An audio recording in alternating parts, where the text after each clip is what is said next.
Good morning, everyone. It's Dan Gay here, Chief Marketing Officer of BlockCerts Blockchain, and I'm joined here with our esteemed Mr. Tim Vasko, who's the founder of BlockCerts Blockchain. Good morning to you, Tim. How you doing, Dan? Good to see you. Great for being here Friday morning live. Love it. Yeah, me too. Thank you, Tim. It's pretty exciting one that we have today. We're going to talk about the creator economy, Web 3.0, like we talk about a lot here lately. NFTs are getting a huge boost, and just what percentage are people thinking that that's going to grow to? And we actually think that's going to grow even bigger than the 1,000% that is being predicted. And then DAOs. We've talked about DAOs in the past, but just how are they going to become more prolific in the future? And how does that tie back into the creator economy and what's happening there? So a lot to unpackage there, Tim. Oh yeah, it's going to be a busy day, but let's jump into it. You threw a lot out there all at once, but let's go ahead and kind of get into what the creator economy is and see what we're talking about there, Dan. Because I think a lot of people, it was interesting. As you know, Dan, I was out in the wilderness for the last few days, and right. I like to get out there to think about kind of what's going on and what the world's about. And I was thinking about this idea of, do people really understand what decentralized means? Yeah, doubtful, because it's just kind of, it hasn't happened. It's happening, but yeah. And I was walking up there. In fact, the place I went yesterday was it's a place called Avatar Grove, and it's got the gnarliest tree in Canada. And these trees are amazing. Some are 200-300 years old. And this tree is just this big gnarled root. It's amazing. And it's got to stand, I would say, a couple 100 feet high. It's crazy being up there. And I walked past this guy who was walking his dog coming back down the mountain. And he said, wow, he goes, isn't this amazing given what the world's going through right now? Right? Yeah. And sure. We were both talking. We stopped and chatted, and we were talking about how fortunate we are to be able to experience this. And this is the world you're trying to protect, right? Right. And you get into that and you start thinking, well, we get in these mindsets of this influencing economy, and you just shared with me this one stat right before, and this like moment to moment stuff that's happening all the time. And when you get out there and you go like literally completely off the grid, I was so far off the grid, you don't get much further off the grid than that. Right. And you get a chance to get away from all that. You think, I wonder what people are really thinking about. Like, do they really have an idea of what decentralized is? That just popped into my mind. And I don't think the world's really defined it yet, honestly. No, and I think, people hear about some of the things that we talked about, like Bored Apes, and they hear about things that are happening, and it seems like kind of fringe, even though, a lot of money's being raised there and other things. But what is enabling that is actually decentralization, and it's a huge groundswell that is changing markets. It's changing banking. It's changing how we're going to work in the future. And we're used to that because we're talking about it. We're using it internally within our own company, but it's something that everyone needs to really start to take notice about. Well, and you know what? It's not the stuff they teach or have taught in business schools. The master of business administration was all about centralization, consolidation, and so forth. And what you're seeing right now is these two kind of rough fringes, this rough fringe of the creator economy, and people going, wait a minute, I want to take off in the middle of the week and go to Avatar Grove or whatever, right? Right. I want to just be able to go out for a couple of days, and I want that freedom. That's this whole idea of the gig economy. And where do you get your best ideas? Honestly, I don't know about you, but I get my best ideas in the shower, out in nature, on a walk, on a run, when I'm working out. Those are where my best ideas come from, not sitting I implement when I'm at my TAC, I Yeah. exit and get out there. So I'm decentralized, right? Yeah, same thing here. We've had snow so much here in Denver, but Sunday I went for a bike ride. Still a lot of snow here and there, but for about 3 hours. And it just is amazing when you unhinge your mind, what comes back to your mind. That's right. And so, if you want to build that creator economy, then what does that look like? And that's kind of the beginning of decentralization. And then I think a little later in this podcast, we talk about how the big centralized push is centralized, trying to centralize decentralization. Exactly. Right? What is centralized?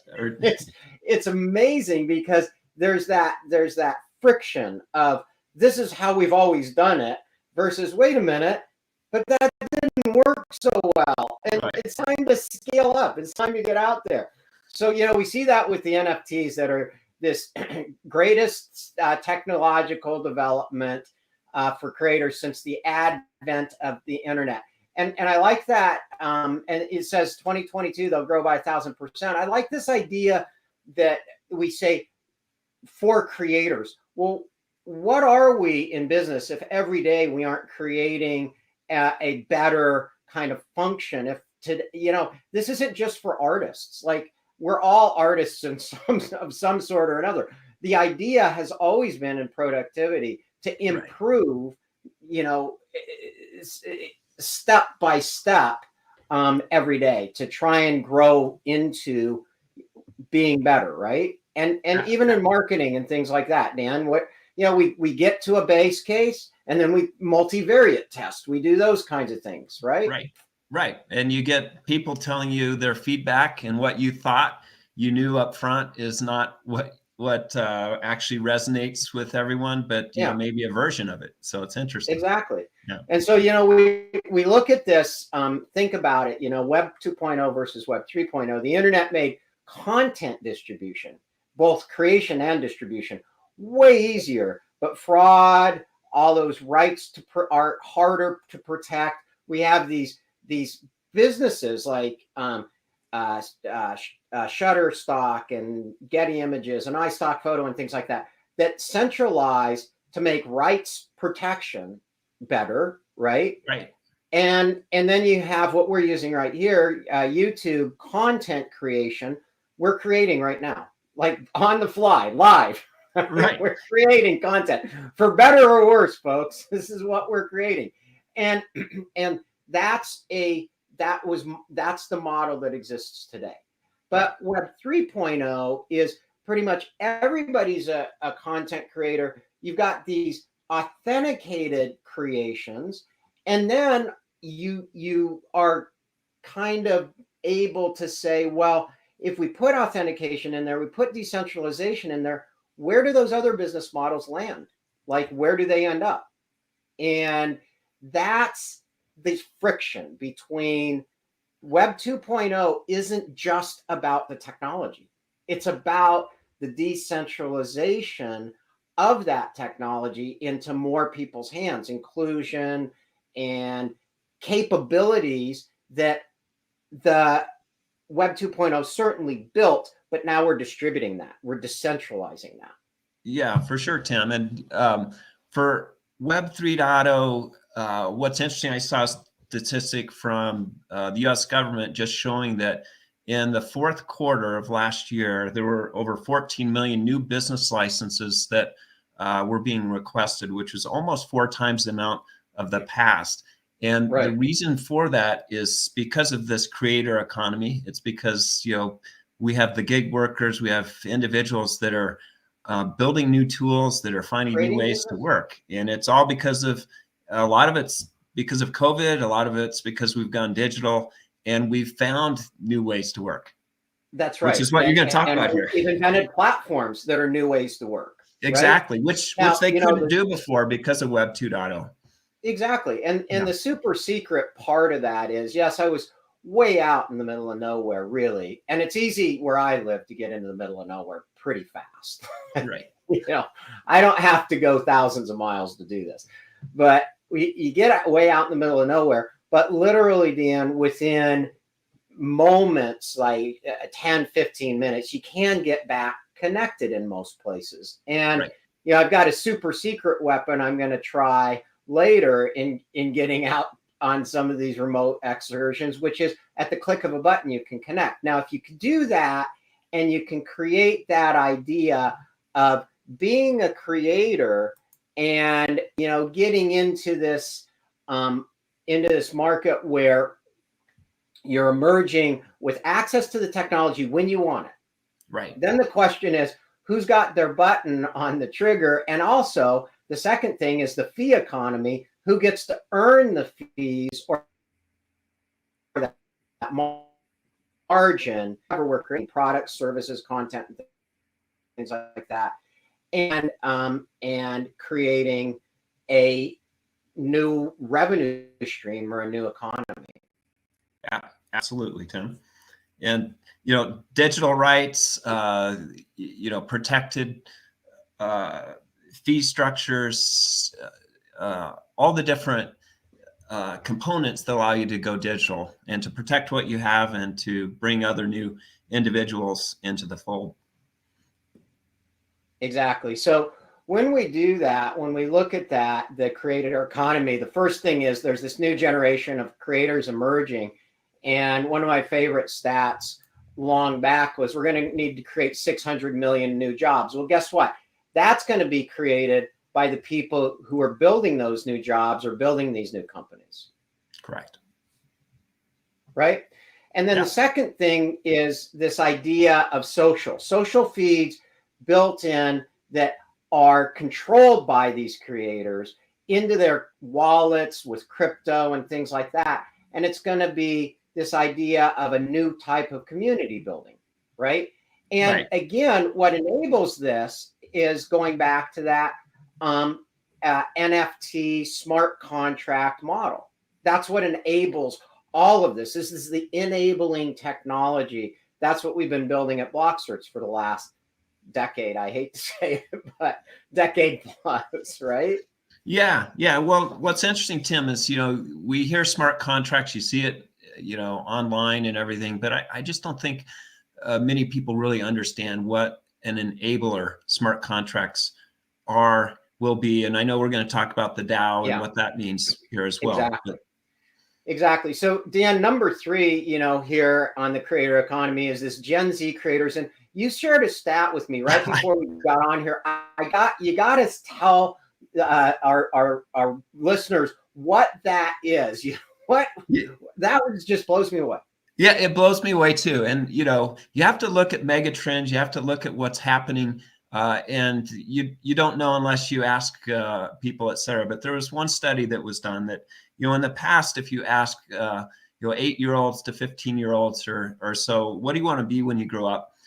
In the past, it was a rocket astronaut or a doctor, things that were pretty common in terms of the types of jobs. But this new one, it was 10 to 18-year-olds, and asked them what they want to be. And 30% of the respondents, and this is a pretty large study, but 30% of respondents said, I want to be a social influencer. Right. So out of 100%, 30% are, obviously that is a huge part of the Gen Z culture.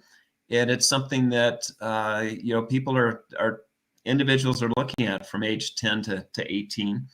And you can just tell the wave that we have moving forward because within that age group, as an example, over 80% of that age group first looks to influencers to purchase a product.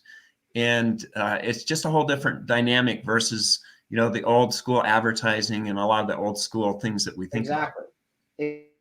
Exactly. So essentially they want to be marketers. Exactly. Chief marketing officers. They want to be like us. Their own brand.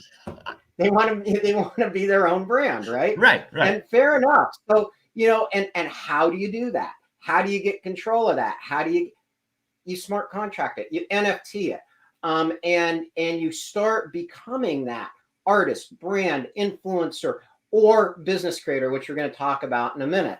And then, finally, this number 4 is this explosive growth of social tokens that drive new creators and not hampered by traditional barriers and monetization models. So, traditionally small businesses have had all this, you got to go to a centralized bank to try and get money, which never happens, like literally never happens. So what you're doing is you're building on credit cards and a hope and a prayer, and you're trying to get stuff going, and you're trying friends and family and all that kind of stuff. And then once you get there, you get to a certain size or you get to a certain element, and then you have to start thinking of, well, how do I extend my footprint or what have you? And there's all these steps that go into this idea of what this younger generation wants to do to build these business models. Is incredibly hard. That's why more than 95% of businesses fail. So if we can distribute that, that kind of education out there, which is what it takes to actually build these things. And then, to get one step further, again, being out in nature made me think a lot about the zero carbon footprint. Right. And so I'm going to do something, Dan, and I'm not going to, spoiler alert, but I'm going to make a comparison of what I did to get out there versus what I could have done to get out there. And I'm going to test this theory I've got about what carbon footprints mean. And again, I don't think people actually think well enough about what we use today and how we can reuse it, how we can rebuild exactly what we've got today and invent on top of what we've already created without expanding our consumption of resources. So we start looking at social differently, right? Right. And there's this idea of social data control, this idea of carbon footprint, and all of these things are kind of merging in the perfect storm of transformation. I think it's an amazing time to be alive, for sure. It is, and changing business models. Even our business model. An investor was asking me the other day just about how much we pay for office space for a number of different line items, and I said we don't really have office space. We have over 100 people distributed across the globe who have. They work during their times. We get an incredible amount of things, accomplished in our company, but we really don't have office space, which, and we're all connected. Yeah. Probably more than if we were in a single office. Oh, for sure. And you learn things about people more in our environment than you would in an office where you might have 2 or 3 people that you talk to, on a given time. So really interesting. Well, and as you know, Dan, I had 8,000 square feet of office space.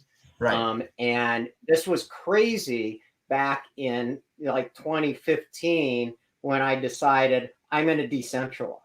And that's why I want to talk about it. Like what that meant then is, so you're going out of business, right? Like office space. Well, guess what? We discovered March of 2020, it all went to virtual. Like the whole world was virtual, right? Right. So it's really interesting. But, getting down to the facts, let's look at the facts. Is this creator economy a real business? Well, $450 million funding round? Really? Like, really? Yeah, overnight too. Yeah. So you've got these models that are emerging, and that's almost $500 million. Think about that. Put that in perspective. What's it take around an ape coin or Bored Ape Yacht Club, which has now kind of been driven into the vernacular? The bigger question to me is what is a funding round? What defines a funding round now? Like, how is that structured? Is that structured to be centralized or decentralized in nature and things like that? So there's no question it's big business now. Yeah. Like it's the real deal. There, don't take it from us. Just read the news, right? But where did the money come from, and how did it happen? And we kind of break it down into the 62% to the ecosystem fund, $150 million airdrop or 50 token airdrop, $470 million tokens to the DAO treasury. So we're going to get into that. And then some charities and things like that. So that's kind of the breakdown of a $450 million deal that's shooting to become a new business model. And anybody who doesn't think that's a real business model, well, when was the last time you raised $450 million? Exactly. Who does that? and so it comes back to, well, who's behind this stuff? And there we go again. There's Silicon Valley picking up on it. Andreessen Horowitz and Animoca Brands, who I don't know, 140 million tokens, if sold, could be worth $2 billion.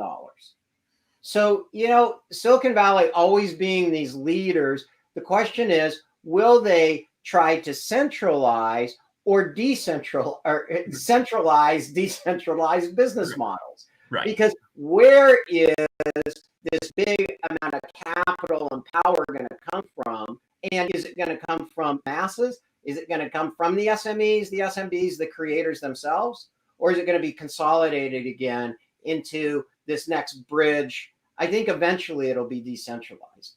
But Dorsey claimed goes against blockchain's tenets of promoting the distribution and decentralization of power. And that's very true. So decentralized, what's that fundamental principle of it? And I think over the next few world from here, we'll talk about that. We will. And it's all in how you set up the smart contract and who's involved in the smart contract. And that's what we're going to talk about next is DAO and what does that mean? It's something that's in the news here recently. We've been working on, smart contracts and the DAO for years now, but it's something that now is newsworthy that many are starting to take advantage of. And it gives a lot of power to a lot of checkbooks. And, globally, you can do things that you couldn't do before. Exactly. And I believe it's the Marshall Islands just recognized DAOs as an entity. And the first DAO was developed as a smart contract in 2016. It got hacked. It didn't last long. But I remember looking at it then. It raised $200 million in 1 week. Right. And it was an amazing thing. And people couldn't understand what the DAO was, but it just took off.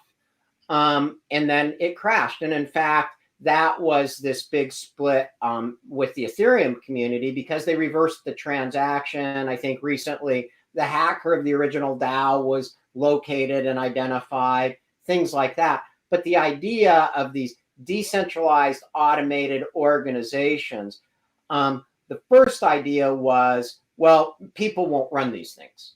And the problem back in 2016 is it pointed out that people will always run things. That's the purpose of organizing, right? Exactly. The purpose of creating an organization is to bring people in. So this idea of decentralized automation revolves around smart contracts. And when you build any kind of business, you have these certain things that have to go into it, like governance, decision-making, the proposed changes within the terms of that smart contract. Because once it's in there and once it's locked in the DAO and the contract code, it can't be changed. It's immutable. And that's kind of a beautiful thing. It's what our court systems try and enforce. There's these terms within a contract, and you have to adhere to those terms. And if you don't, quite often, you get into the legalese of, well, it didn't really say that, or it really didn't do that. So when you think about this in a broader sense, the DAOs are a hugely disruptive model to contract law in the first place, or the way contracts are administered, I guess I would say, in the first place. So this is where, go ahead, Dan. Tim, I was just going to say, and don't you think that it gives real power to the people versus when you think about in the past, maybe somebody raised money and somebody, took off with the money. That can't happen in a smart contract, because if you have the rules of the contract, the collective individuals of the DAO will make decisions about that. That's right. The facts are the facts. The contracts speak for themselves. And it's not just the contract. It's this idea of intellectual property too. Like, these are the ideas. This is the formation of this organization that we're going to create. And then all these ideas come out. What soon happens is ideas start getting fought over, power control or struggles go in, personalities and egos get involved, and all of a sudden things, break up. Oh, you do things like that. I want to do things like this. Da da da da da da da. But right. That contract, it always boils back down to, well, what are the facts? Right. And we've been doing this for years, which is tracking every single data change event.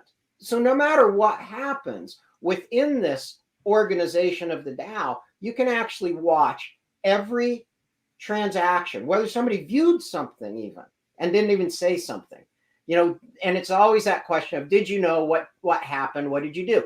That's what judges have to come up with, is who knew what, and what does this contract actually say? And that goes all the way up to the Supreme Court.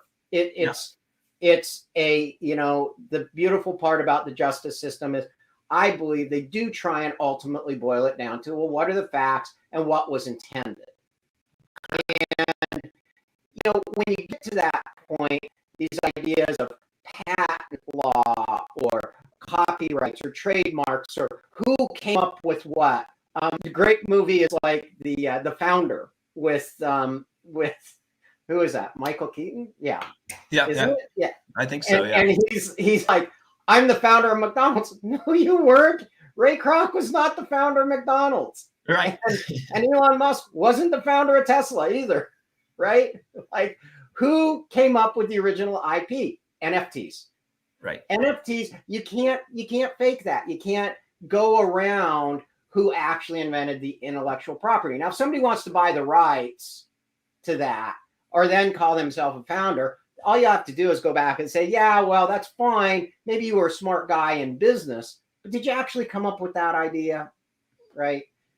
And also in a DAO and a smart contract, there's no question because it's tracked and it's, as we always say, it's immutable. So you always can go back to the point. Yeah. So then, and if every business has that kind of form of governance and that DAO behind it, you end up with a lot more clarity and a lot less stories after the facts to reinvented history. And I think reinvented history is probably the biggest problem we end up with when you're trying to kind of suss out what was the intent. Business is risky. It's highly risky. And certainly some will win, some will lose. Right. I'll be very disappointed if BlockCerts isn't one of the major winners in decentralization by spreading this out there all over the world, right? But absolutely, it's still highly risky, and there's no way around that. Risk is related to reward. I remember when Bitcoin was $10, and I thought that's too much, right? Ouch. So yeah. So and that we've seen this emerge now, and you're seeing it. Here's Uniswap. Here's all of these kind of decentralized models that are coming out and digging into this governance model of what the DAO is. And that's a big part of what we're doing at BlockCerts, is defining our own DAO and this cloud power to the people, as we always say. Right. So what are some recent popular DAOs? The Vita DAO. It creates an IP NFT for each project it invests in to attract funds for the longevity of research. So that's cool. So what is scalable? What is longevity? If you get into this DAO, plan on being there for a while. It's going to be in the smart contract. Then there's the Julian Assange DAO, the WikiLeaks guy, right? And freedom of information and so forth. And this was my favorite one, Dan. I didn't know about this, but yeah, well, it's in Denver. Denver. Yeah, it's pretty cool. It's been in the news, but Pat Bowlen, the owner of the Broncos, passed away, as did his wife. There's been a huge fight the last couple of years between the siblings, and they've decided to sell the Broncos. It's about a $4 billion value. There's somebody that has $2 billion that wants to acquire it, and then this DAO was created and just launched just this month. So it'll be interesting to see if they create the $4 billion they need. But this DAO was created by a local business owners, and even the governor of Colorado is getting involved in this DAO because they want to keep the Broncos here in Denver. Yeah. And they want to see more, decentralized control on it versus kind of some of the decisions that have been made. And who drives the Broncos, really, when you think about it? It's the fans. It's the fans. So Absolutely. it's an excellent example of creating a structure where the people who provide the revenues that keep that going, right? The fan base, the people that are there rooting this team on all over the United States and keeping that franchise going, get to participate in the franchise. It just kind of makes sense. Yeah, it's pretty cool, isn't it? Yeah. I've been hearing of other sports teams that are starting to, go down this road, and it makes a lot of sense. And my favorite one is this internet community shared bank account, and this idea of, well, what's going through that bank account, right? What are the ordinary course of business? What's the things that happen? Because these disputes about who gets to control the money, who can say what can be spent or whatever. Well, it's all set up front, which a lot of times in businesses it is. And then somebody goes, oh, I want to change directions. Don't use the money for that. Well, you're already kind of going down this path. The DAO prevents that, right? It prevents somebody getting the next great idea and going, oh, well, I want control of the bank account now, right? So this idea of an internet community with a shared bank account, or this bank embedded in every business that says, hey, that's the structure. If we're going to change it, everybody has to be in agreement, or the majority have to be in agreement. Right. And if it's 50-50, guess what? You're still going to have to come up to an agreement that's 51-50. Right. And until that happens through the governance, again, this is all the stuff that was supposed to happen in corporations that quite often owners have tried to skirt around one side or the other, right? Yeah, and it's all based on hierarchy, right, Tim? Yeah. Because usually it's a small number of people that are controlling and making decisions. Yeah, exactly. And skirting around is what causes most of the problems. So I think in the end, and we're kind of out of time here, Dan, but Web3 is a rocket ship. It is an absolute blossoming business model, ecosystem, personal data control model, privacy, pretty much, as we always say, all the problems that the Internet 2.0 created and Web 2.0 created, Web 3.0 is here to build on top of and say, here's how we address them. We know what they are now. When Web 2.0 or even Web 1.0 was created, we didn't even know what we didn't know. Today, we know these things.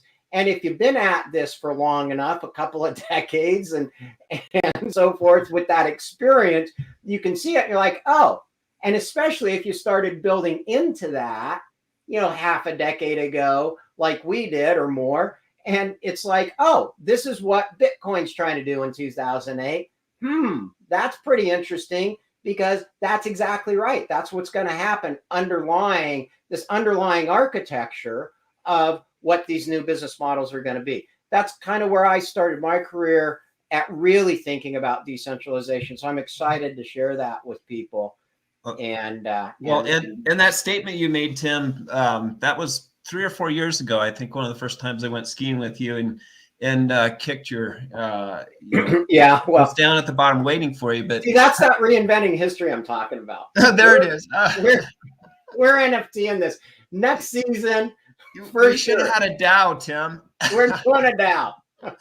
But you said, because I said, what are we doing? You said, we're fixing the issues the internet created, which I think still is just very, visionary, but we're here today, and that's pretty exciting to see. Well, it is exciting, and I'm super excited about where we're going, and I'm excited to announce that we are, in fact, we were going to do this a year ago, but I think we're way more prepared to do this today with our version 2 blockchain and all the stuff that makes it way more easy for people to jump onto this, which is how you're going to master this decentralized Web 3.0. And we call it trustonomics, because really without trust, what is there? This is all about trust, or defining what trustless means, and kind of these new terminologies. And the new master, I'm going to call it the MD. I'm going to call it the MDBA, the Master of Decentralized Business Administration or Automation, as it were. Because if we can create masters of digital business automation, all of a sudden you added two things into this kind of idea of an MBA. It's the masters for sure, digital, which it has to be. That's how every business has to work today.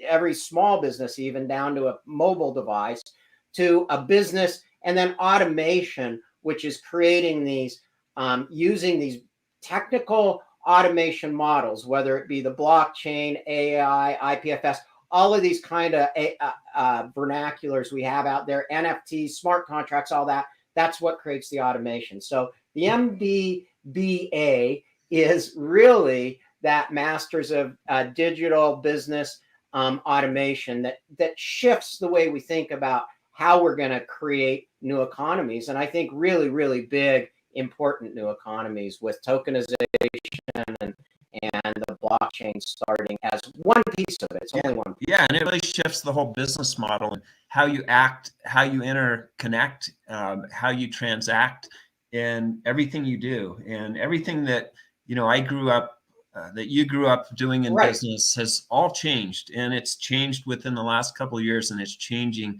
under our feet right this second. So yeah, and as you know, Dan, we were asked to write a book about this. We were 3 years ago. We got a book contract. I decided not to. I decided against it. Again, it was a centralized book contract. I'm like, how do you write about decentralization with a centralized book contract? So this will be interesting. It'll be an interesting project to build out underneath kind of all this technology, all these buzzwords, things floating around that we built into BlockCerts that the world's building around, and how that all applies. So trustonomics is really something that's been near and dear to my heart. And I think, Dan, you and I have talked a lot about it over the last 4 years. And we have, and it's time. It's time. Exactly. Yeah, it's been percolating. Now we need to serve it. Yeah, exactly. So speaking of time, we're out of time today. I hope that was insightful for everybody. There's a lot going on in the NFT space. There's a lot going on in blockchain DAOs.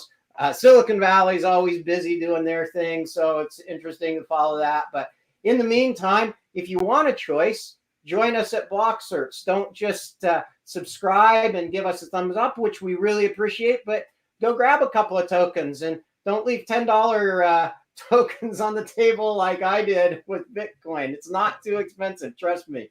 Yeah, well, even looking at the Bored Apes, the first entry was about $130,000, $131,000. They're now $300,000. So yeah, one thing I've been saying recently is your future will thank you, and go grab some tokens. Your future will thank you. Yeah, exactly. I mean, $100, couple $100. I mean, think about what that would have done in an Amazon stock when nobody was going to put their credit card on the internet, and nobody was going to, and e-commerce is going nowhere. Well, it kind of did, and Jeff's going to space as a result of it. So anyway, thank you. Hey, stay safe, stay healthy, get out there in nature and see how beautiful it is, and disconnect from digital, but then get back and stay digital, because that's how we're going to change all this and really create that footprint we want in the world, and join the future. It's time to do that right now. It is time. And thanks everybody for joining us. Please give us a thumbs up. And if you haven't already done so, subscribe. There are a lot of followers that haven't subscribed, so please do so. It helps us to expand our universe to others as well. So thank you very much for joining us. And tell some friends. Yeah, bring them in. Thanks, everybody. Have a great weekend. All right.